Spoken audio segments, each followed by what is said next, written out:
Guztioi. Egunon eta ongi etorri 16. Ituna Kongresura.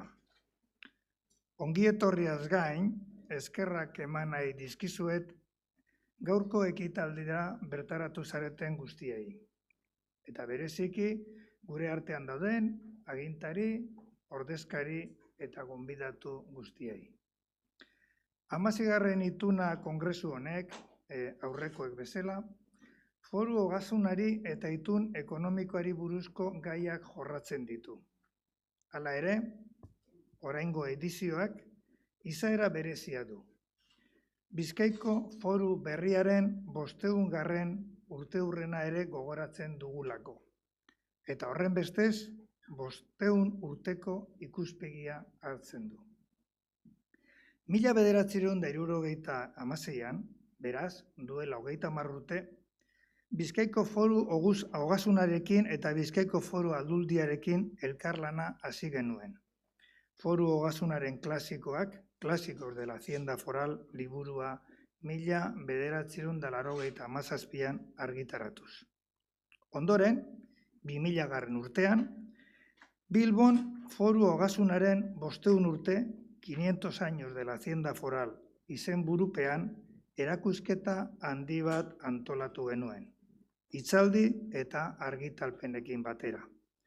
Eta horren ondorio sortu ziren Azkonkordian elkartea eta Euskal Herriko Unibertsitatean, Euskal Herriko Zuzenbide Historikoaren Institutua.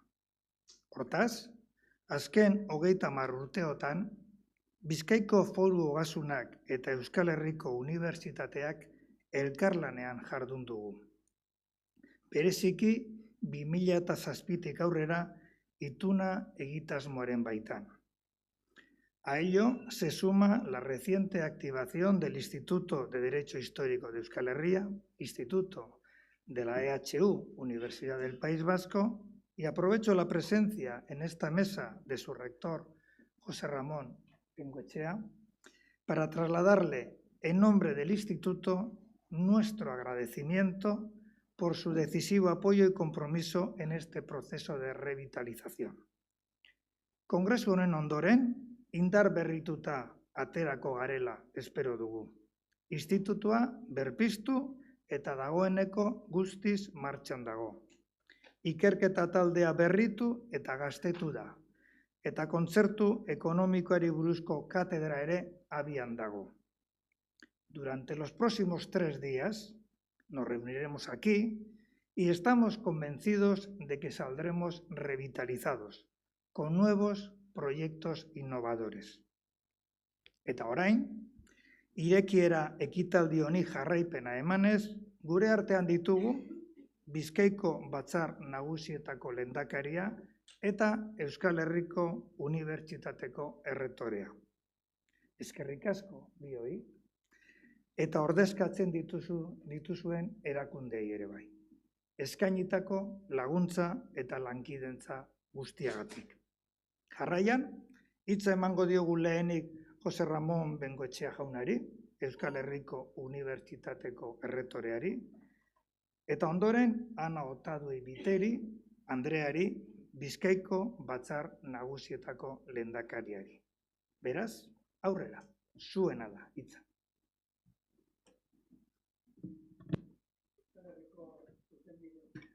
Euskal Herriko Zuzenbide Historikoko Institutoaren zuzendari Esteban Antxustegi jauna. EHUko katedradun emeritu Joseba Agirre-Azkuenaga eta EHUko doktore Eduardo Alonso Lea, Ana Otadui Biteri Bizkaiko Batzar Nagusietako presidente Andrea, egunon guztioi. Dakizuenez, kongresu honen muina Bizkaiko foru berria da. Berria, orain 5 mende onartu zena, eta Euskal Herriko demokraziaren eta Euskal Herriko autonomia erkidegoaren autogobernuaren historian mugarri dena. Orain dela 500 urte, Bizkaitarrek foru berriak sinatu zituzten usu eta ohiturak arauak xedatuz, eta beren betebehar eta eskubideetan sakontzeko, eta ari segika etorri dira gerora sortutako araudi eta elkar bizitzarako gure buruari ezarri dizkiogun konpromisoak. Denboran zehar, foruek gorabera handiak izan dituzte, dakizuen bezala, eta hainbatetan galdu direla esan bada ere, guztiz desagertu ez direla esan dezakegu. Izan ere, esaterako, Fernández Rodríguez katedradunak foruak ordenamendu juridiko dinamiko gisa deskribatu zituen. Corpus certum, hermetiko eta aldaezina, izan beharrean. Así, bere hitzetan, a pesar de que se diga que los fueros fueran abolidos en 1876, este sistema peculiar y cambiante, vivo, en contacto y mutación constante con otros ordenamientos, no fue nunca abolido, ya que dicha flexibilidad propició su adaptación al paso de los tiempos y a las nuevas realidades jurídico-políticas de los siglos XIX y XX, siendo el máximo exponente de esta el concierto económico, que nos ha permitido disponer de una amplia autonomía. Aún así, esa memoria de la foralidad perdida quedó definitivamente fijada en el imaginario colectivo vasco como esencia de la vasquidad y como derecho imperecedero.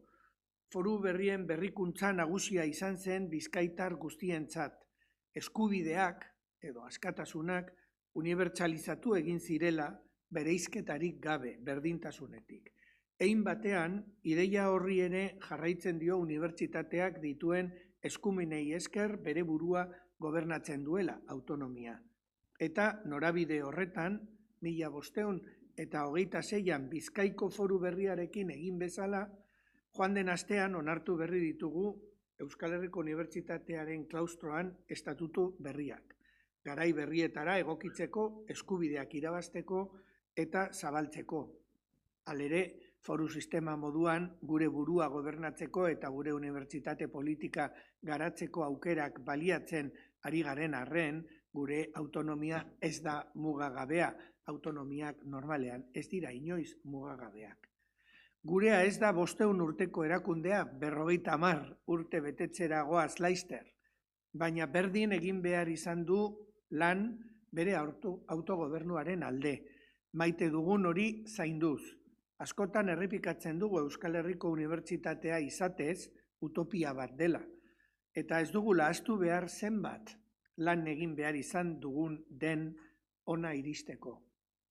Euskal Herriko beste lurraldeetan ere antzeko formulazioak egin ziren garai hartan, lurraldeko foru idatzia komunitate politiko batentzat eskubide eta askatasunen bermea zen eta guztiok libre jaiotzaren ustetan oinarriturik.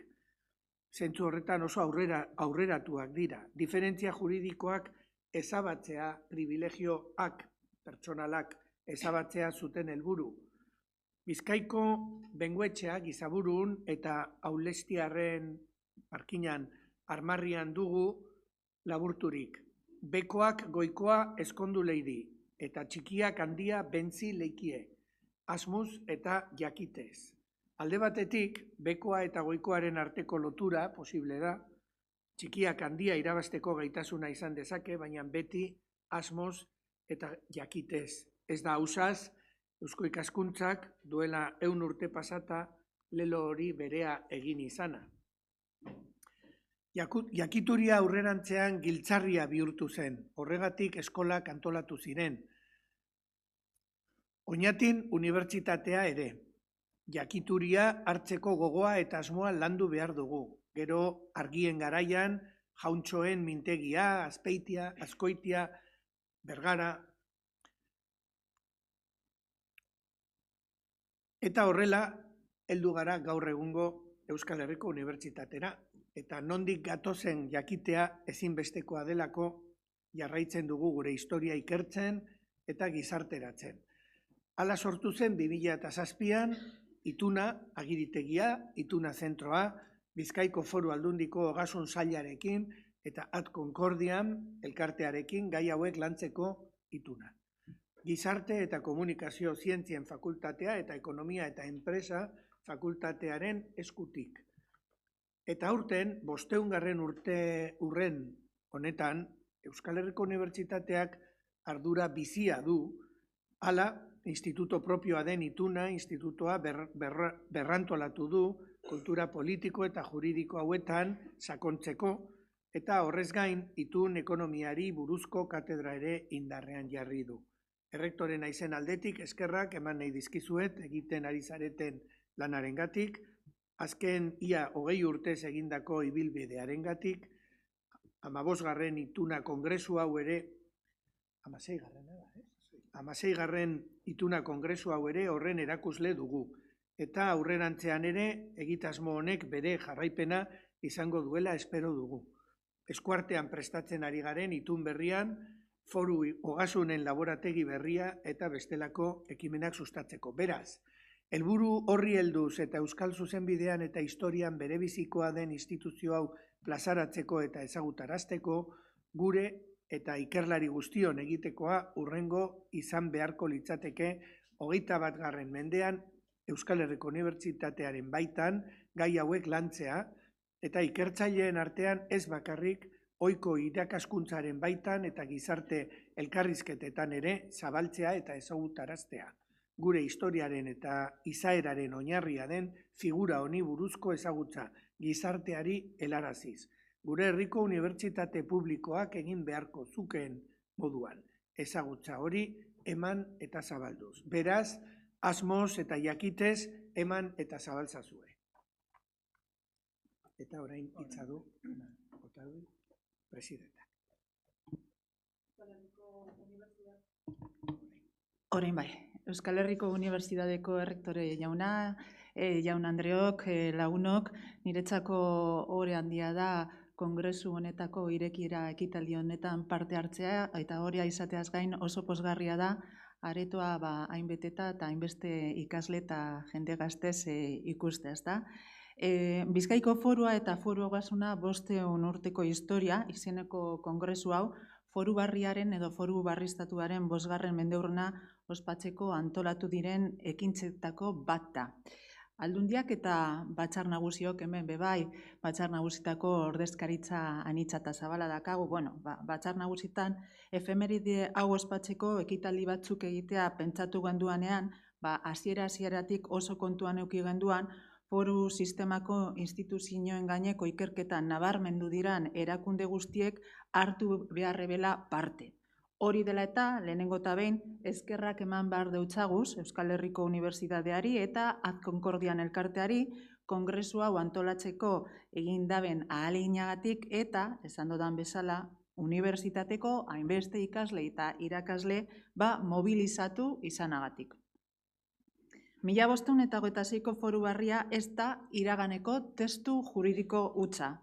Itunean, potereen orekan eta askatasunen defentsan oinarritutako antolakuntza eredu baten adierazpen bizia da. Foru barria onartu izanak mugarria ezarri eban Bizkaiko eraketa instituzionalean. Bizkaiko batzar nagusion ikuspuntutik foru honek oso esangura sakona dauka, ez bakarrik batzar nagusiak izan zirelako foru barria onartu ebenak, baizik eta gainera erakundearen gaur eguneko zeregina parkatu be horti datorrelako.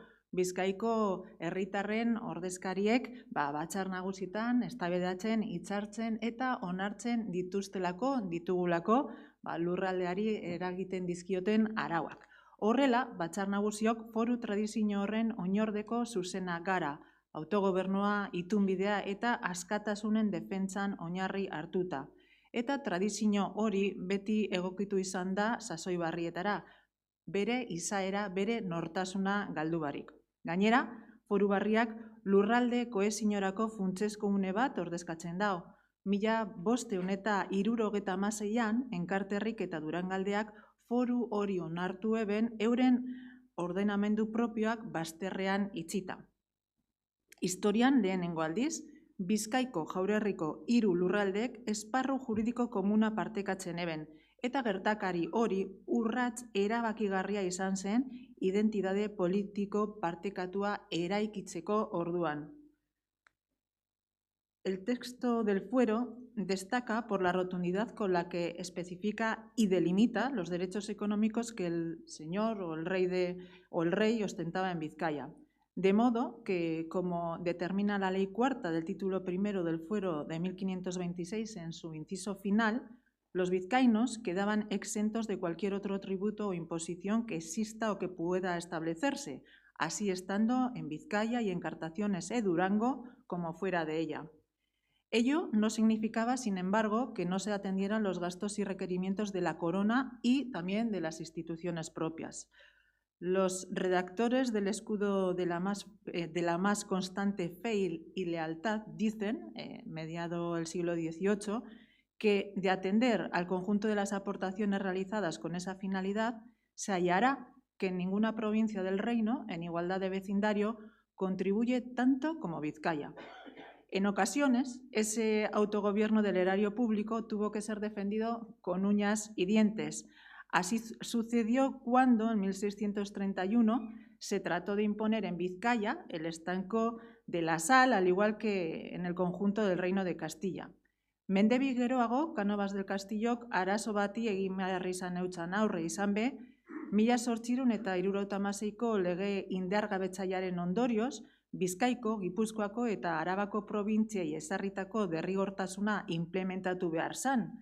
Hau da, Estatuko aurrekontu orokorretan ezarritako kontribuzioak, errentak eta zergak ordainarazi behar jakezan probintzia hoiei, eta aitatutako atxikimendu sozial sakonari esker, Euskal Aldundiekin adostu eban ordainketa kupo baten bidez izango zala, eta aldundiak arduratuko zirela euren esparruetako tributuak arautzeaz eta kudeatzeaz. Modu horretan, 1878an ekonomi itunaren figura agertu zen eta horri esker, zelan edo alan, zuzenbide historikoa errautzetatik berpiztu zen. Ondo dakizuelez, ekonomi ituna erakundetu egin zen hurrengo hamarkadetan eta 1937ko ekainaren 23ko gerra dekretuak indargabetu egin eban Bizkaian eta Gipuzkoan estatu kolpe frankistaren aurka agertu izanagatik. En la etapa constitucional vigente, el concierto económico configura la parte principal de los derechos históricos actualizados mediante el Estatuto de Gernika al amparo de la cláusula foral de la Constitución del 78.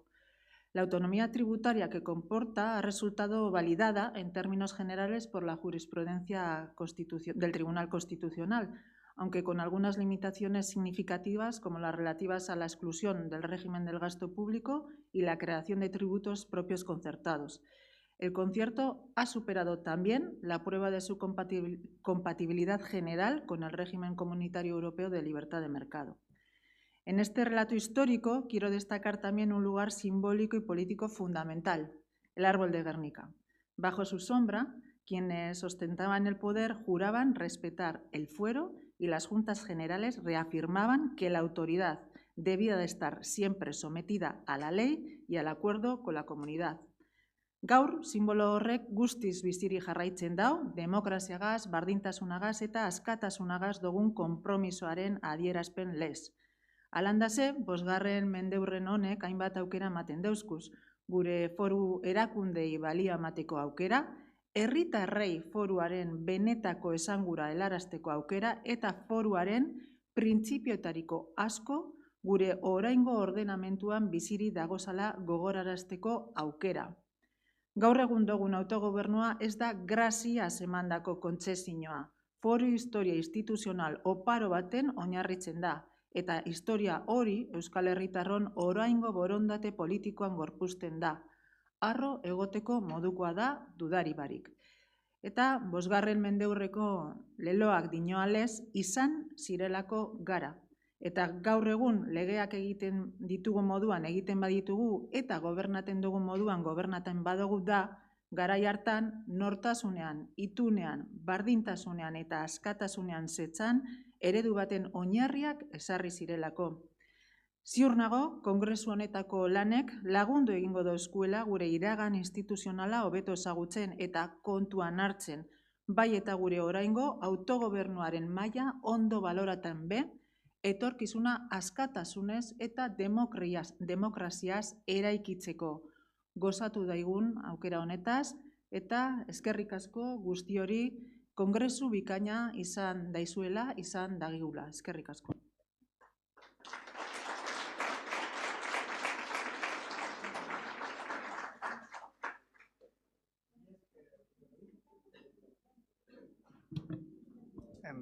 Mila esker bioi. Hasierako hitz hauen ondoren, berriro ere gure eskerrik beroenak adierazi nahi dizkiegu ireki ekitaldi honetan gurekin egon diren agintari eta euren presentziagatik eta baita ere egin dituzten oso ekarpen interesgarriengatik. Jarraian, egitarauan atsedenei labur bat egingo dugu, agintariei agur egiteko, eta ondoren kongresuari hasiera emango diogu. Eskerrik asko guztioi.